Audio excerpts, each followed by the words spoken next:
Haleluya. Shalom. Apa kabar Bapak Saudara sekalian? Ada sukacita? Sehat semua? Haleluya, puji Tuhan. Hari ini kita bersyukur karena kita kembali sama-sama merayakan atau memperingati hari kenaikan Tuhan Yesus Kristus ke surga. Haleluya. Berarti sekarang Yesus di mana Bapak Ibu? Yesus sekarang di mana? Di Haleluya. Ya, Yesus sudah naik ke surga ya. Amin. Kenapa dia naik ke surga? Kenapa Yesus naik ke surga? Karena memang dia berasal dari di situ tempat Tuhan yang sesungguhnya, di situ tempat Yesus yang sesungguhnya. Ya. Mari kita baca firman Tuhan karena kita sedang merayakan hari kenaikan Tuhan Yesus. Mari kita buka Markus pasal 16.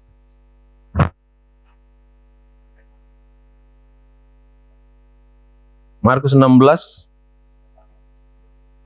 ayat 19 kita akan baca sama-sama. Oke. Baik.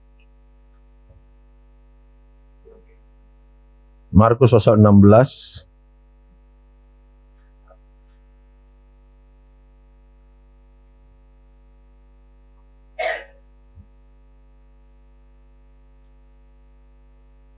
ayatnya yang ke-19 sama-sama kita akan baca Bapak Saudara sekalian. Sudah ketemu, katakan amin. Ya, kayaknya multimedia agak sedikit ada gangguan teknis. Ya, kita baca sama-sama Markus 16 ayat 19. 2-3. Sesudah Tuhan Yesus berbicara demikian kepada mereka, terangkatlah ia ke surga, lalu duduk di sebelah kanan Allah. Mereka pun pergilah memberitakan Injil ke segala penjuru, dan Tuhan turut bekerja dan meneguhkan firman itu dengan tanda-tanda yang menyertainya. Kita bandingkan dengan Kisah Para Rasul pasal 1. Kisah Para Rasul pasal 1 ayat 8 dan 9.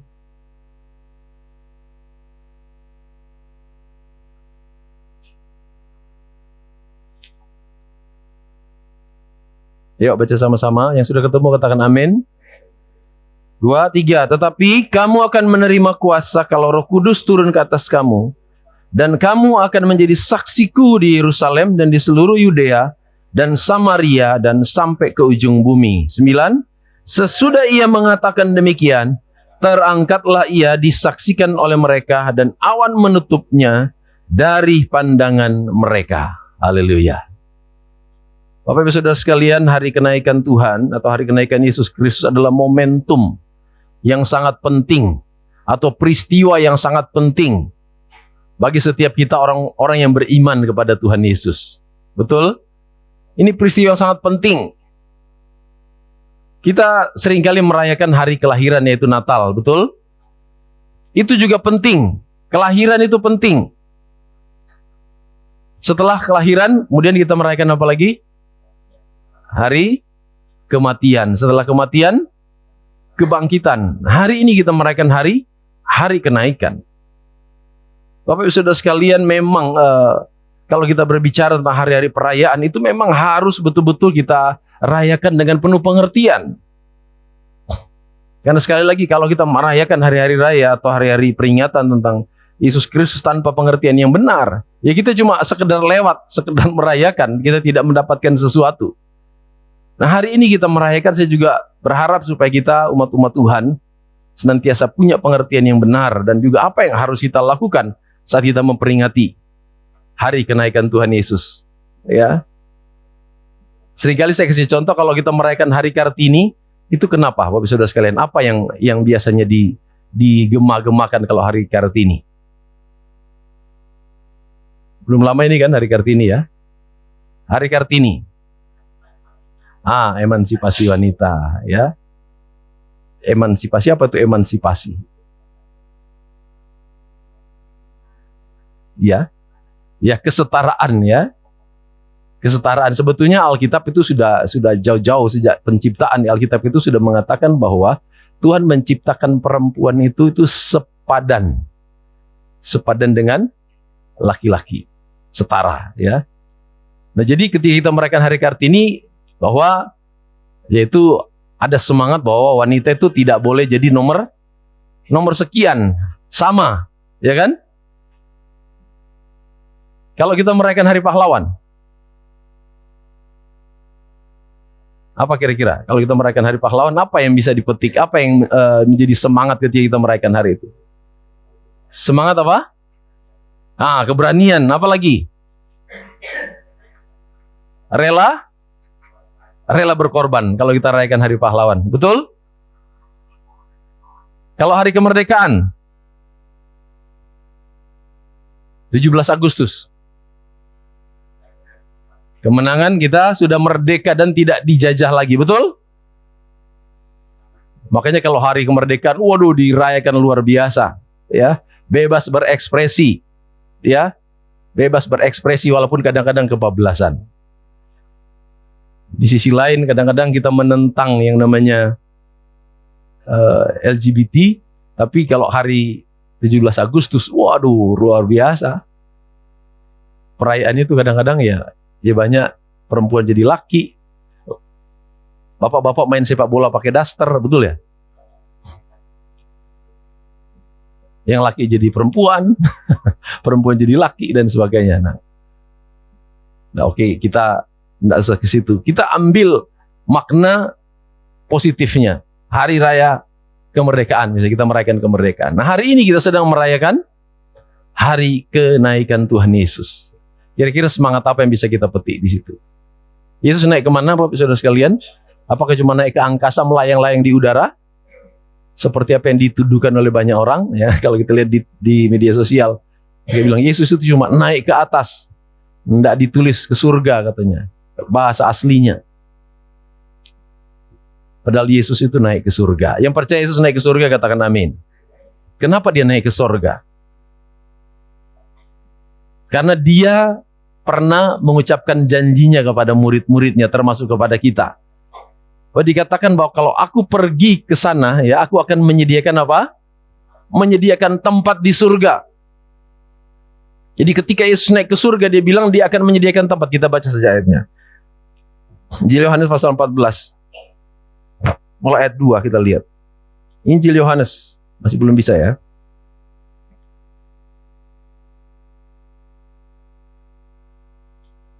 Yohanes pasal yang ke-14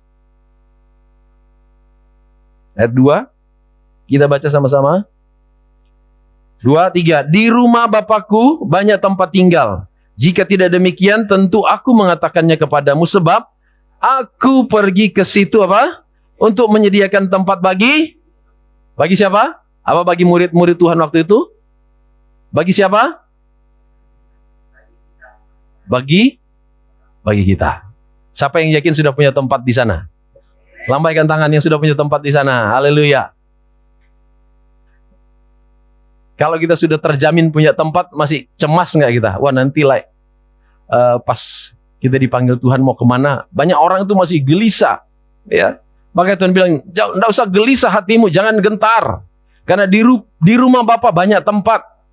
Ya, baca selanjutnya. 3. Dan apabila aku telah pergi ke situ dan telah menyediakan tempat bagimu, apalagi?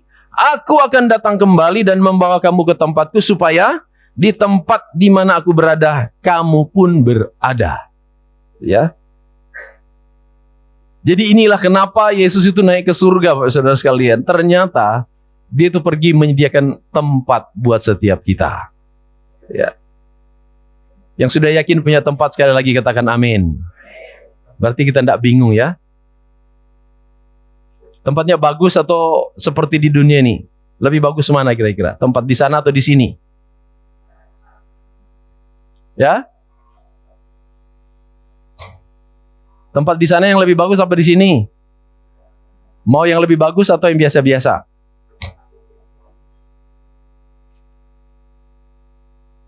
Berarti kita tidak boleh nyanyi lagu ya. Ku ingin tetap di sini. Ada lagu kayak gitu ya, lagu Lagu rohani kan ada yang lagu kayak gitu ya. Ternyata Tuhan naik ke surga itu untuk menyediakan tempat. Jadi kalau kita merayakan hari kenaikan Tuhan Yesus, jadi yang ada di pikiran kita, waduh ternyata Tuhan itu sudah menyediakan tempat buat setiap kita. Sehingga nggak ada lagi kecemasan, nggak ada lagi ketakutan. Le aku nanti mati, aku meninggal, kira-kira kemana? Ke surga, Bapak Saudara sekalian. Sama-sama lihat kiri kanan, aku sudah punya tempat di surga. Amin, Bapak Saudara sekalian. Siapa yang masih betah di dunia, katakan amin. Pasti masih amin semua ya. Enak mana di surga atau di dunia? Masih belum tahu ya. Kalau kita percaya firman Tuhan bilang di surga itu tidak ada lagi ratap tangis dan kerta gigi, artinya tidak ada lagi susah di surga. Artinya di surga itu senang-senang untuk memuji Tuhan. Ya. Itu surganya kita, tidak tahu surga yang lain. Kan surga yang lain katanya ada janji macam-macam ya. Kalau surga kita itu cuma memuji Tuhan, menyembah Tuhan, menikmati sukacita bersama Tuhan. Itu janji Tuhan. Kenapa Yesus naik ke surga? Karena dia memang berasal dari surga. Dan ketika dia di surga, ternyata dia tidak diam. Ya, ternyata dia di surga itu untuk menyediakan tempat buat kita, Bapak Saudara sekalian. Ya, kita kembali ke Markus pasal yang ke-16 tadi ayat 19.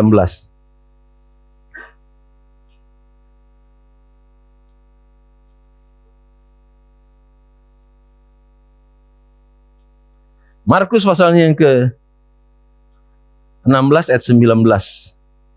Di situ saya mau jelaskan sedikit. Sesudah Tuhan Yesus berbicara demikian kepada mereka, terangkatlah ia ke surga, lalu apa? Duduk di sebelah kanan Allah. Jadi Bapak Ibu Saudara sekalian jangan membayangkan bahwa ketika Yesus naik, dia naik secara fisik seperti waktu digambar-gambar.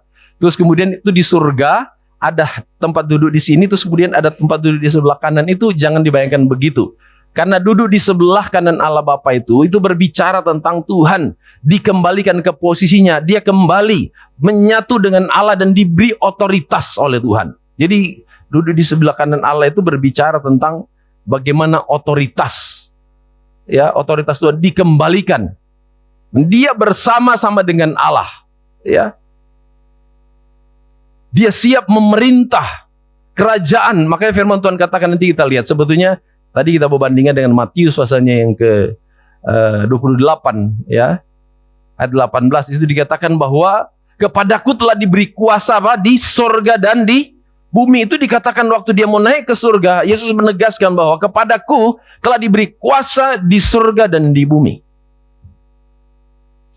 Jadi ketika dia naik ke surga duduk di sebelah kanan Allah, itu dia dikembalikan ke otoritasnya sebagai Allah. Ya. Jadi sekali lagi jangan membayangkan bahwa dia benar-benar duduk seperti ada kursi satu di situ, di sini ada kursi lain, nggak ada. Jadi duduk di sebelah kanan Allah Bapa itu berbicara tentang kembali ke otoritas. Ya. Dia kembali karena memang dia satu dengan Bapa. Di Alkitab mengatakan dia satu dengan Bapa. Jadi kalau Bapa duduk di sini terus kemudian dia duduk di sebelah kanan, bukan begitu. Dia dikembalikan kepada otoritasnya sebagai anak, sebagai firman. Dia akan memerintah, ia akan menyatakan kuasanya, Bapak Saudara sekalian. Ya. Kenaikan ke surga juga berbicara tentang bagaimana Bapak Saudara sekalian keberadaan, ya, keberadaan fisiknya Tuhan Yesus itu, ya, itu sudah berakhir dan kemudian dia sudah kembali ke asalnya, ya. Karena kalau dia tetap ada di dunia secara fisik, Bapak Saudara sekalian, ya, saya tidak membatasi kuasa Tuhan, tapi ketika dia masih tetap berada di dunia secara fisik, dia itu akan bisa dibatasi, Bapak Saudara sekalian. Dia akan dibatasi dengan waktu, dibatasi juga dengan ruang. Nah, ruang lingkup Yesus bekerja waktu itu cuma di daerah Israel. Ya. Tetapi ketika dia naik ke surga, ya, ketika dia naik ke surga, dia diberi otoritas, dia sendiri berkata bahwa dia menjanjikan penolong yang lain, yang ruang lingkupnya itu lebih luas, lebih dahsyat, Bapak Saudara sekalian. Makanya ketika dia naik ke surga, dia bilang kepada murid-murid, kamu akan menerima kuasa ketika Roh Kudus turun ke atas kamu, dan kamu akan menjadi saksi di mana? Di Yerusalem, Yudea, Samaria, sampai ke ujung bumi. Makanya Yesus pernah berkata bahwa aku diutus kepada domba yang hilang dari Dari Israel, karena memang ruang lingkupnya secara fisik dia berada di negara Israel. Tapi dia bilang ketika dia naik ke surga, dia akan memberikan penolong, dan penolong itu yaitu Roh Kudus, ruang lingkupnya itu akan mencapai seluruh dunia. Jadi ketika Yesus naik ke surga bukan berarti karyanya sudah selesai, tapi justru dia beri Roh Kudus supaya Roh Kudus itu bisa berkarya di seluruh dunia. Amin, Bapak Saudara sekalian. Nah, sebelum dia naik ke surga, ada dua perkara, Bapak Saudara sekalian, coba kita lihat. Sebelum dia naik ke surga, kita baca kembali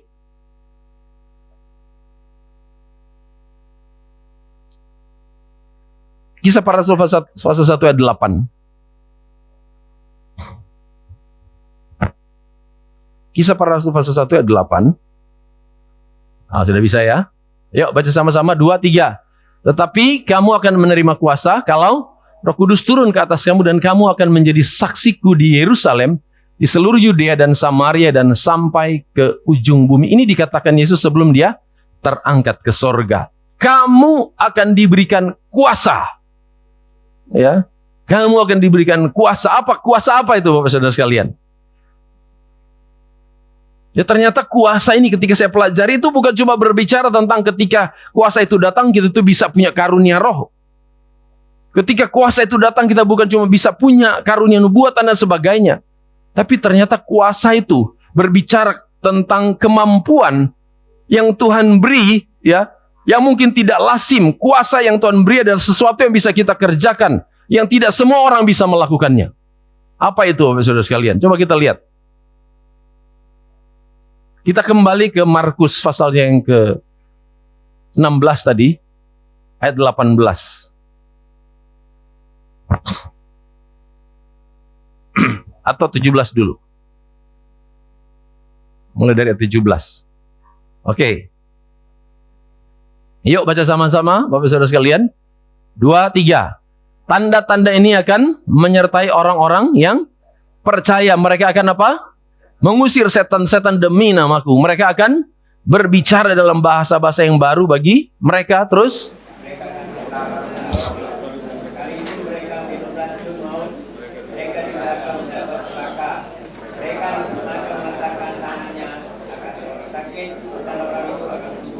haleluya. Bapak Saudara sekalian lihat bahwa ternyata kuasa yang Tuhan beri bukan cuma terbatas saat kita itu betul-betul mengalami Roh Kudus. Tuhan akan lengkapi umat-umatnya. Tuhan akan berikan kuasa itu untuk membuat tanda-tanda, untuk meneguhkan bahwa betul-betul pelayanan orang-orang percaya itu disertai oleh Tuhan. Tanda apa itu? Ya, mulai dari atas tadi sedikit kita bahas tentang itu. Ayat 17. Tanda-tanda ini akan menyertai orang percaya. Mereka akan apa? Mengusir setan demi namaku. Siapa di sini sudah pernah mengusir setan? Yang pernah mengusir setan katakan amin. Kalau kita bisa mengusir setan berarti kita ada kuasa Roh Kudus. Betul? Siapa yang pernah diusir sama setan? Lebih banyak mana saudara ngusir setan apa diusir setan?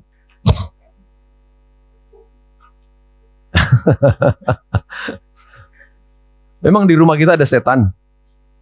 Di mana setan itu? Kemarin kita banyak belajar ya. Makanya hari Minggu kemarin kita juga diganggu kemarin Minggu ya. Listrik mati-mati terus. Jadi tanda-tanda ini firman Tuhan katakan akan menyertai. Ini Tuhan ngomong Bapak Saudara sekalian. Dia tegaskan sebelum dia naik ke surga. Wah, tanda-tanda ini akan menyertai kamu. Siapa mereka? Murid-muridnya. Siapa muridnya? Bilang kiri kanan, saya muridnya. Berarti saya mengusir setan.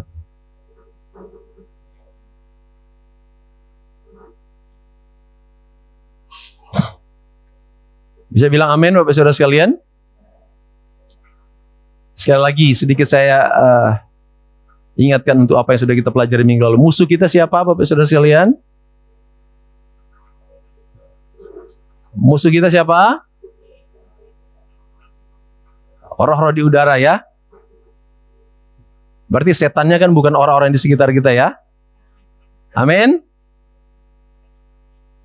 Ya, kalaupun ada kuasa kegelapan atau roh jahat, setan itu yang mau mengganggu, sebetulnya firman Tuhan bilang, kita tuh diberi kuasa. Cuma mungkin kita tidak menyadari bahwa kita diberi kuasa, sehingga ada banyak orang bukan mengusir setan, tapi diusir.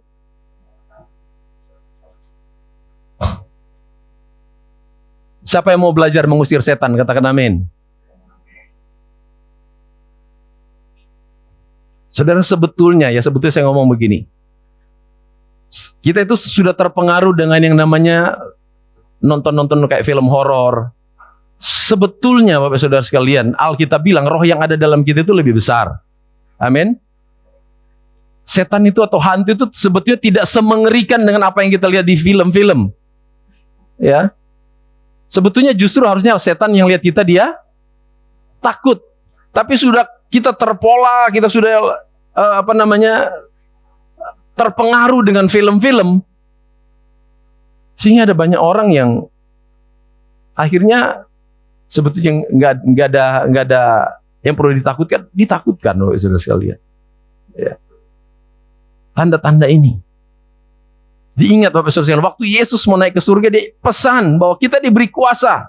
Tanda-tanda ini akan menyertai orang yang percaya. Siapa yang percaya katakan amin. Berarti kalau tidak bisa ngusir setan berarti tidak percaya. Sebetulnya kita percaya, ya. Cuma kita tidak mengaktifkan kuasa itu. Saudara, kalau kita mengaktifkan kuasa itu, sebetulnya setan itu takut sama kita. Amin. Nah, bagaimana mengaktifkan kuasa Tuhan itu dalam hidup kita? Bagaimana caranya? Untuk mengaktifkan kuasa Tuhan dalam hidup kita, kita harus bangun hubungan dengan Tuhan, dekat dengan Dia dan lakukan apa mau Tuhan. Maka kuasa itu akan aktif dalam hidup kita. Tapi kalau kita selalu melawan Tuhan, tidak mau dekat dengan Tuhan, yaitu kuasa kita itu tidak bisa berfungsi. Tanda-tandanya akan menyertai orang yang percaya. Firman Tuhan bilang sebaliknya di Kisah Para Rasul pasal 1, kamu akan menerima kuasa kalau Roh Kudus. Ini kuasa Bapak Saudara sekalian. Kalau Roh Kudus turun atas hidup kita, Tuhan akan beri kita kuasa. Apa pertama tadi? Mengusir setan demi namaku. Jadi kalau mengusir setan jangan cuma asal ngomong, pergi, pergi, pergi. Habis itu kita yang lari. Harus demi nama Yesus Kristus, dalam nama Yesus.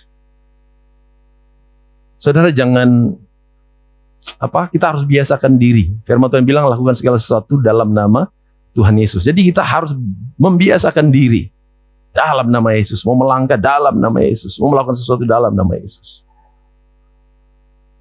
Saudara, kita seringkali kalah ya dengan saudara-saudara sepupu kita.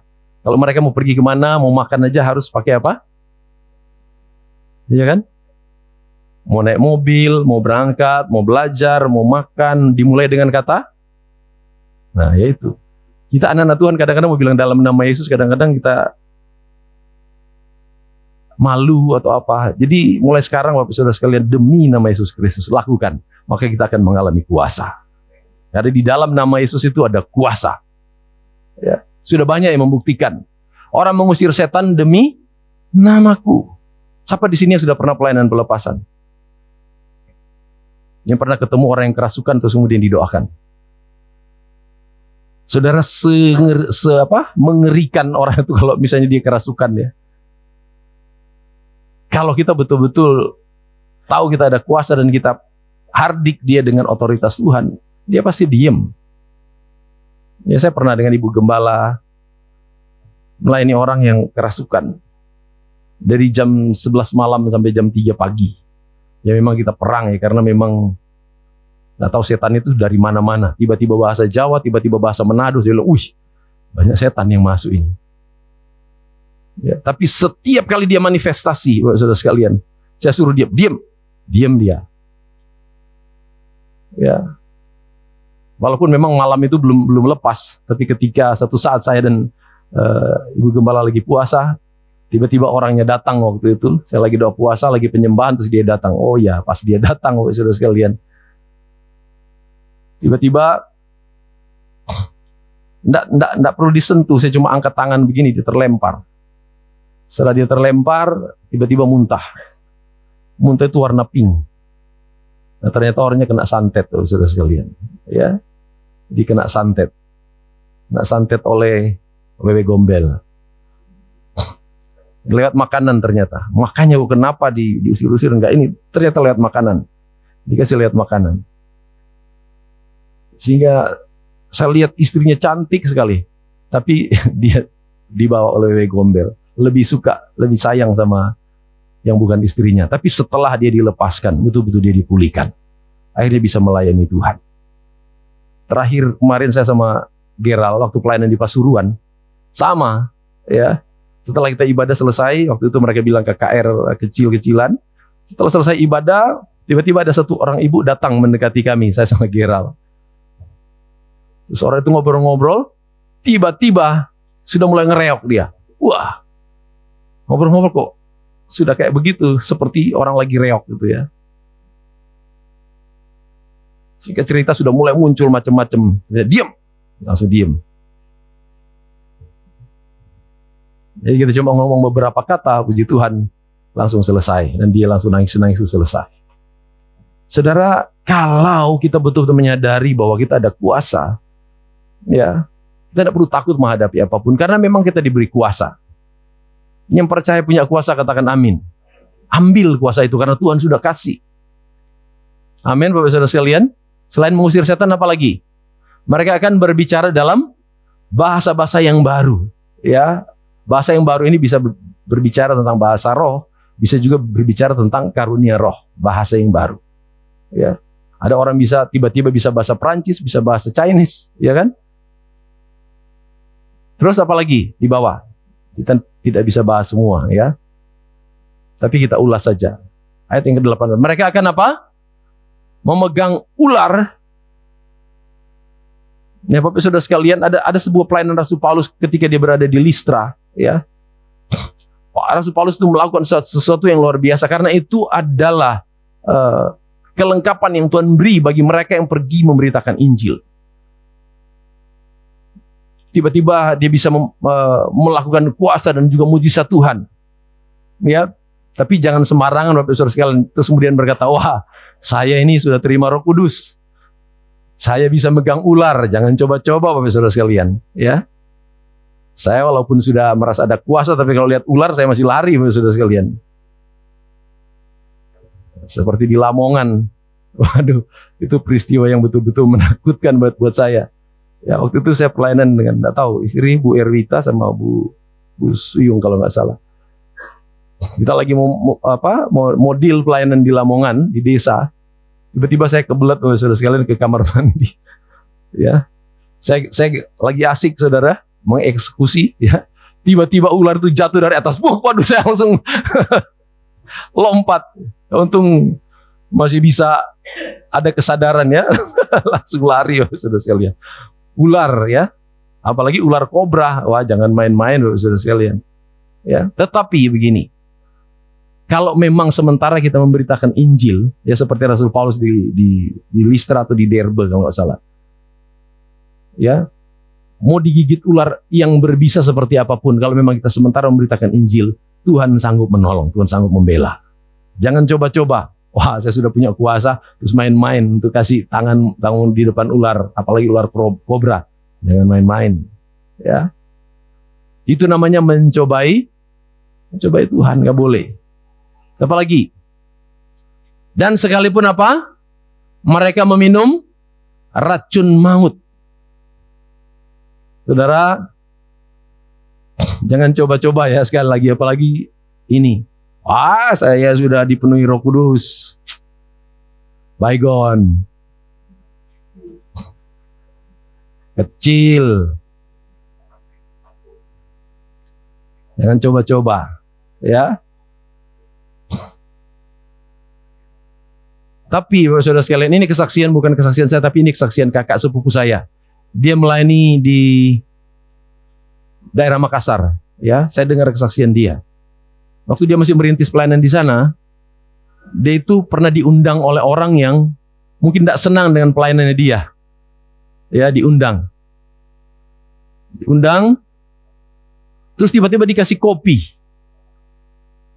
Nah, kakak sepupu saya ini sudah curiga karena kopi itu kelihatannya mengeluarkan sepertinya panas, mengeluarkan kayak uap gitu. Tapi ternyata waktu dipegang kok dingin. Sudah curiga, dia langsung dalam nama Yesus. Sudah lihat gitu. Oh, akhirnya dia benar-benar minum, Bapak Saudara sekalian. Bukan langsung diminum, tapi dia ambil, sementara diminum gini, langsung pecah gelasnya. Tas, pecah. Ya. Itu terjadi selama kurang lebih 3 kali. Selama 3 kali. Ambil, pecah. Dikasih, maaf mungkin gelasnya ini katanya nggak kuat. Sampai 3 kali. Akhirnya ketika 3 kali pecah, orang itu langsung berlutut minta maaf sama kakak sepupu saya. Bilang, maaf Pak Pendeta, ternyata Pak Pendeta lebih kuat katanya. Itu dikasih sesuatu, dikasih racun. Ya. Kalau dalam kondisi seperti ini, sementara kita memberitakan Injil, tiba-tiba ada niat jahat, orang jahat kasih racun, saya percaya Tuhan akan bela, dan ayat ini pasti terjadi. Tapi jangan coba-coba. Saya sudah dengar firman Tuhan. Kalau kita percaya Tuhan, meskipun ada racun maut tidak mempan. Ini seringkali dijadikan olok-olokan ya, bagi, saya lihat ada apologet seberang yang mengatakan, di Alkitab itu kan ada tertulis bahwa orang percaya atau orang Kristen kalau minum racun nggak apa-apa. Ayo sekarang dipraktekkan, coba diminum. Jangan ada yang sampai nurut. Oh iya, saya percaya Yesus kok, saya minum racun. Jangan, Bapak Saudara sekalian. Karena itu sama saja dengan mencobai Tuhan. Itu bunuh diri namanya. Terus kemudian mereka akan meletakkan tangannya atas orang sakit dan orang itu akan sembuh. Kalau itu sudah banyak kejadian. Amin. Amin, Bapak Saudara sekalian. Yang percaya bisa meletakkan tangan dan orang sembuh, katakan amin. Saudara, pelayanan saya pertama waktu saya sudah selesai, sementara praktek, sementara jadi full timer, dan kemudian saya sudah mulai menggembalakan di Delta Sari. Tuhan teguhkan pelayanan saya. Ya. Sampai waktu itu saya sering kali dipanggil untuk berdoa, Saudara sekalian. Kenapa? Ada orang sakit berdoa dalam nama Tuhan Yesus. Saat sore didoakan, besok pagi meninggal. Dan saya nggak tahu, waktu awal-awal pelayanan saya itu, saya banyak dipanggil seperti itu, saudara sekalian. Pak Edward, tolong datang doakan. Kenapa? Ada yang sakit. Kenapa sakit?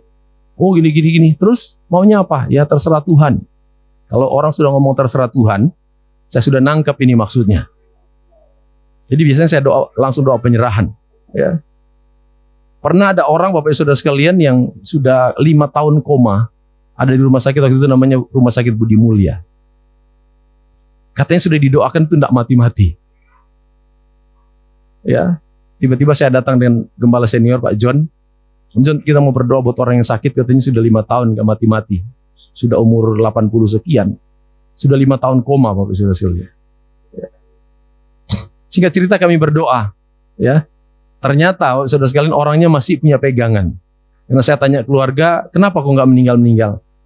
Saya tanya apa pernah berhubungan dengan okultisme dan sebagainya. Ternyata dia berhubungan dengan okultisme, sehingga ketika kami berdoa, kita putuskan dalam nama Tuhan Yesus, semua roh-roh yang pernah dibangun selain roh dari Tuhan, kami putuskan dalam nama Yesus. Pulang, baru sampai rumah saya dengan Pak John waktu sudah telepon, Pak terima kasih sudah meninggal. Yang paling aneh, saudara sekalian, saya ditelepon di Nirwana Eksekutif. Ya. Nirwana Eksekutif telepon, Pak, tolong datang doakan. Orang tidak saya kenal, ada teman saya yang minta, Edward tolong datang doakan, ada di Nirwana Eksekutif. Katanya sudah mau doa penyerahan. Singkat cerita saya datang Bapak Saudara sekalian. Permisi, saya masuk. Oh, dengan siapa? Saya Pendeta Edward mau berdoa buat, katanya ada yang sakit. Oh iya Pak Pendeta, silakan masuk. Katanya sudah mau didoakan penyerahan karena memang sudah kelihatannya sudah mau meninggal.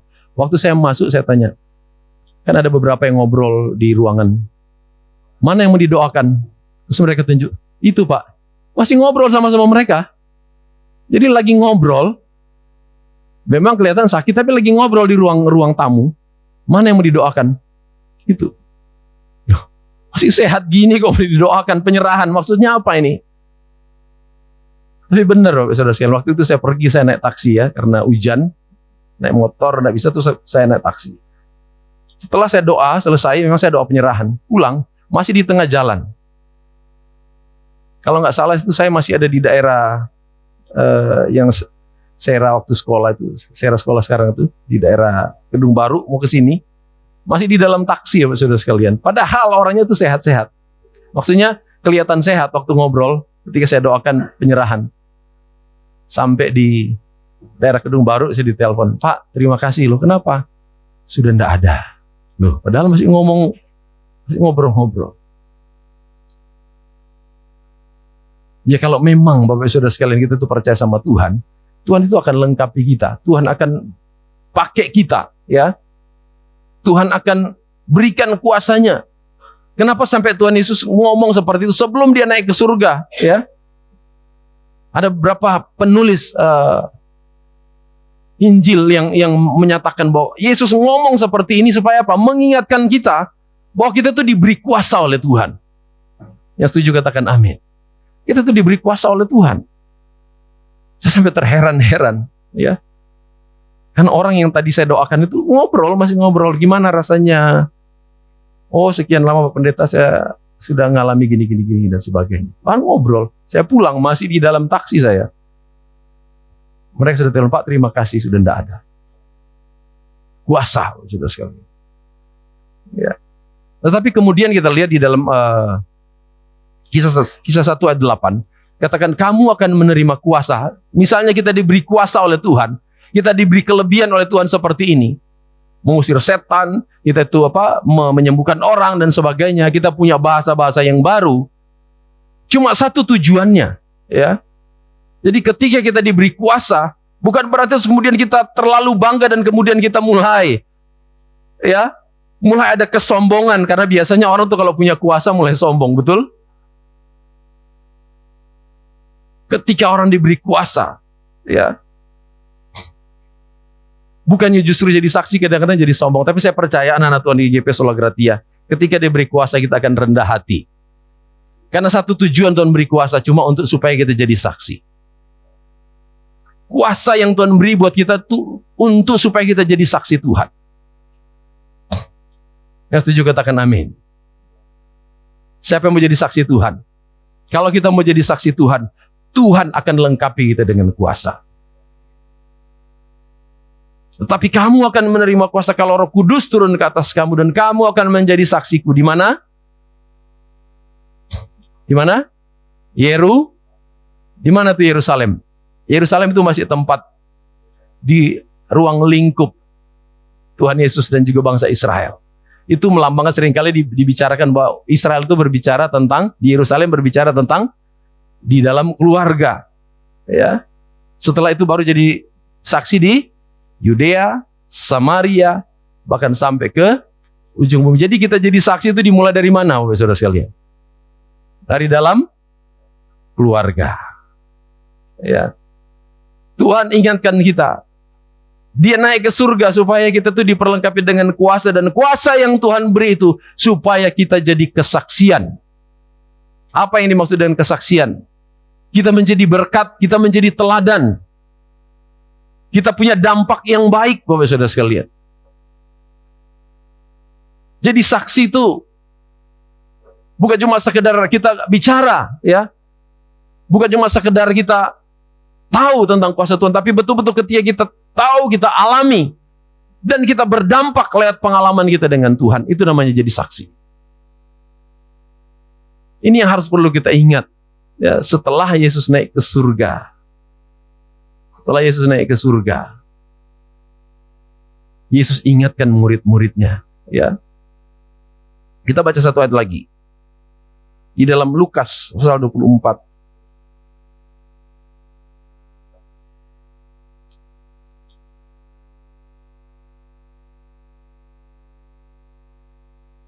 Lukas pasal 24.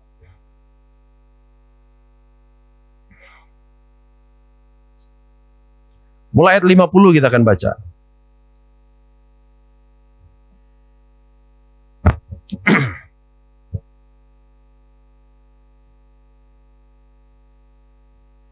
Yuk baca sama-sama mulai ayat 50, 2, 3. Lalu Yesus membawa mereka keluar kota sampai dekat Betania. Di situ ia mengangkat tangannya dan memberkati mereka. Dan ketika ia sedang memberkati mereka, ia berpisah dari mereka dan terangkat ke sorga. Mereka sujud menyembah kepadanya, lalu mereka pulang ke Yerusalem dengan sangat bersukacita. Mereka senantiasa berada di dalam bait Allah dan memuliakan Allah.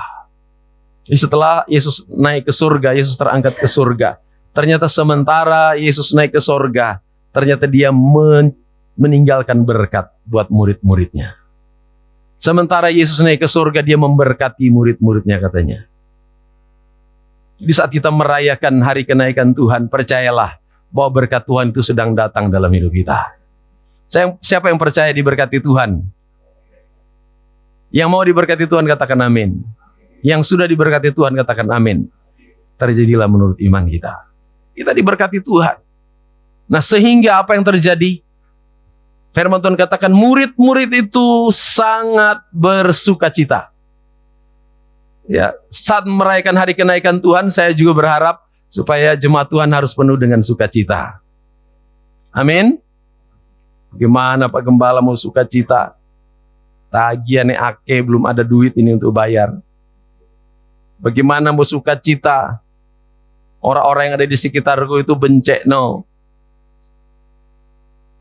Saudara, makanya sukacita itu ada dua hal, ya.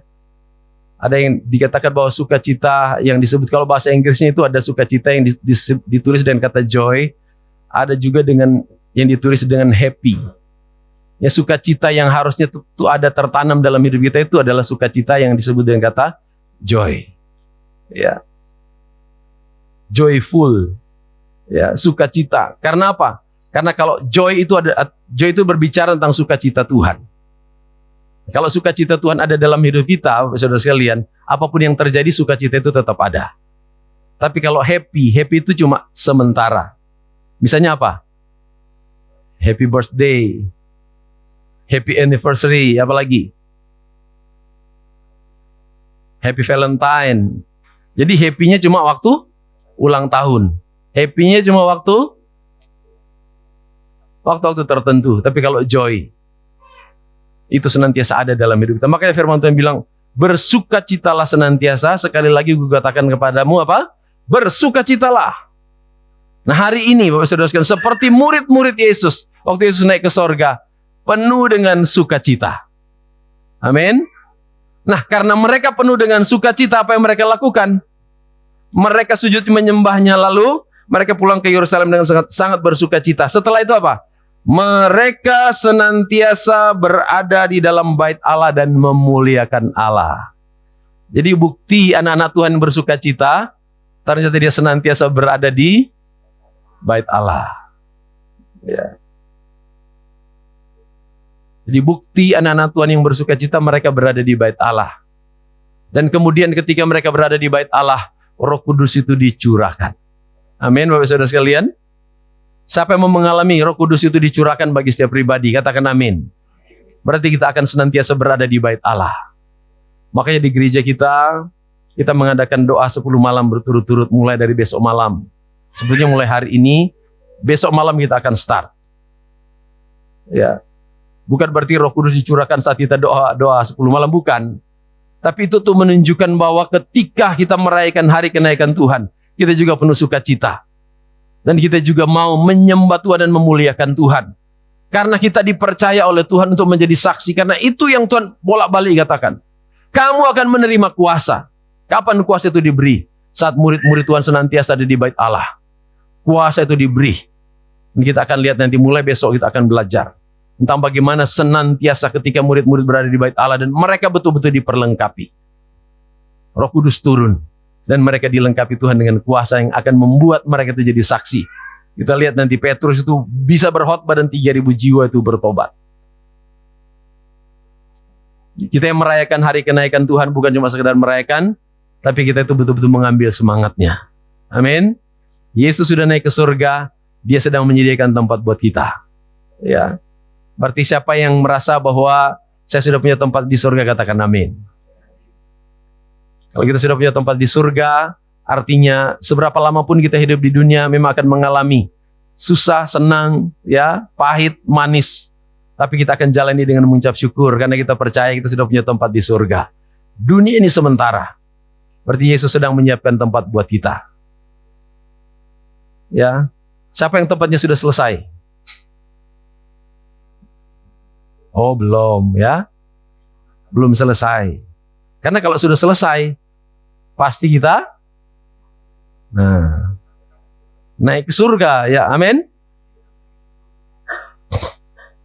Tuhan sedang mempersiapkan tempat itu. Percayalah Bapak Saudara sekalian, karena memang bicara soal dipanggil Tuhan, mau atau tidak mau, suka atau tidak suka, siap atau nggak siap, kalau memang sudah waktunya, sudah siap tempat kita pasti berangkat.